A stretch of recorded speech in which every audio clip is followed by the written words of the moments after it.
लो भाई बब्बन, बन गई तस्वीर। जरा देखकर बताओ कैसी बनी है। अरे भाई मोहन, मेरी सलाह मानो तो तुम रहने ही दो। एक पेंटर बनना तुम्हारे बस की बात नहीं है। हाँ, तुमने सही कहा, मुझे भी कुछ ऐसा लगता है। आज शाम की गाड़ी से मैं शहर वापस जा रहा हूँ। कुछ जरूरी काम आ गया है। शहर से वापस आने के बाद तुमसे मिलता हूँ। मोहन अपने घर के दरवाजे पर ताला लगा देता है और वहां से चला जाता है। फिर उसी रात अचानक तेज हवाएं चलने लगती हैं। चारों तरफ डरावना माहौल बन जाता है। तभी मोहन की बनाई हुई पेंटिंग की वो औरत एक खतरनाक चुड़ैल में बदल जाती है और पेंटिंग से बाहर आ जाती है।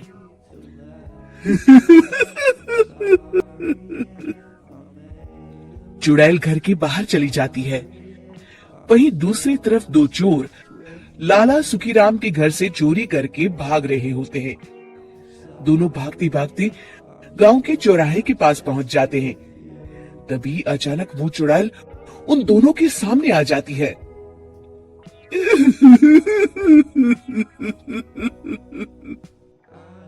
अरे मर गया रे, ये चुड़ैल कहाँ से आ गई? अरे मैंने तो तुझसे पहले कहा था कि आज अमावस्या की रात है, आज हमें चोरी नहीं करनी चाहिए। हाँ भाई बिल्ला, तुमने बिल्कुल सही कहा। जरा इसके दांत तो देखो, कितने बड़े हैं।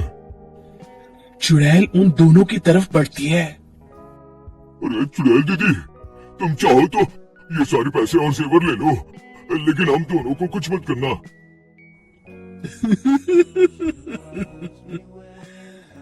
पैसे और जेवर के लालच में तुम इंसान बिकते हो, हम चुड़ैल नहीं। तभी चुड़ैल उन दोनों चोरों को पुतले बना देती है।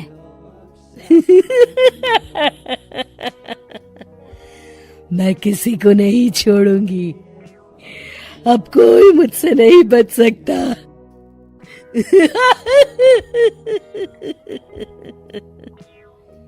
चुड़ैल अपने अगले शिकार की खोज में वहां से चली जाती है। गांव की दूसरी ओर जाने पर चुड़ैल को हरिया, बिरजू और बब्बन दिखाई देते हैं।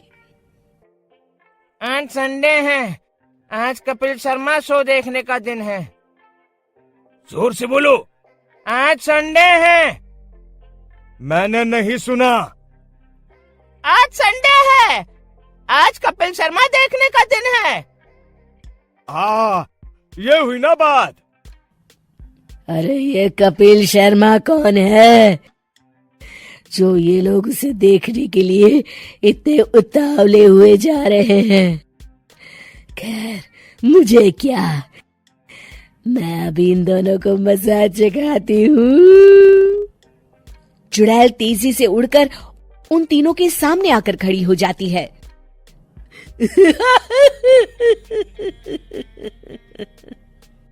कपिल शर्मा शो बाद में देखना, पहले मुझे देख लो। बब्बन चुड़ैल को देखते ही पहचान जाता है। अरे ये तो तस्वीर वाली औरत के जैसी दिख रही है। मुझे अभी नहीं मरना है। अरे भागो रे। तीनों वहां से भाग खड़े होते हैं। बब्बन तो किसी तरह अपनी जान बचाकर वहां से भाग जाता है, लेकिन हरिया और बिरजू को चुड़ैल पकड़ लेती है और उन्हें पुतला बना देती है।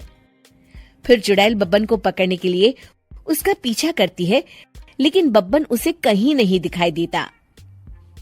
अरे वो मोटा तो बड़ा तेज भागता है, शायद उस तरफ गया होगा।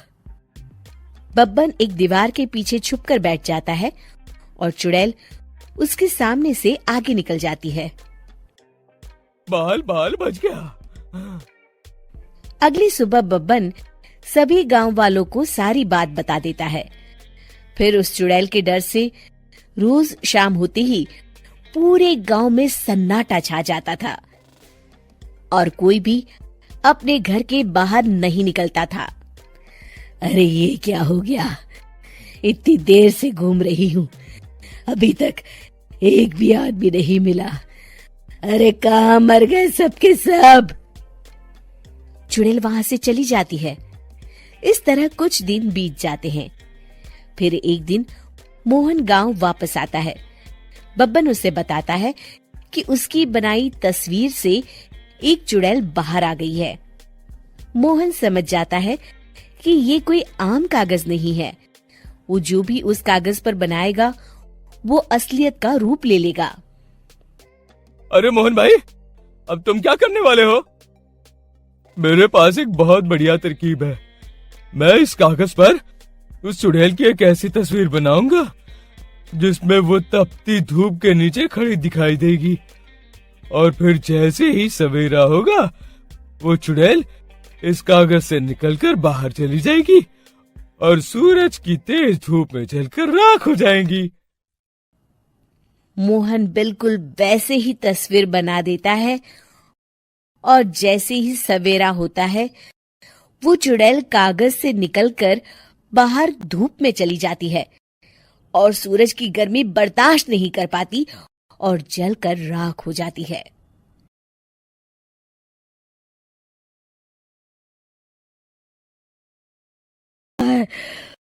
मैं सूरज की रोशनी बर्दाश्त नहीं कर सकती। मेरा पूरा शरीर जल रहा है। और इस तरह चुड़ैल के जलते ही पुतले बने सभी लोग पहले की तरह इंसान बन जाते हैं।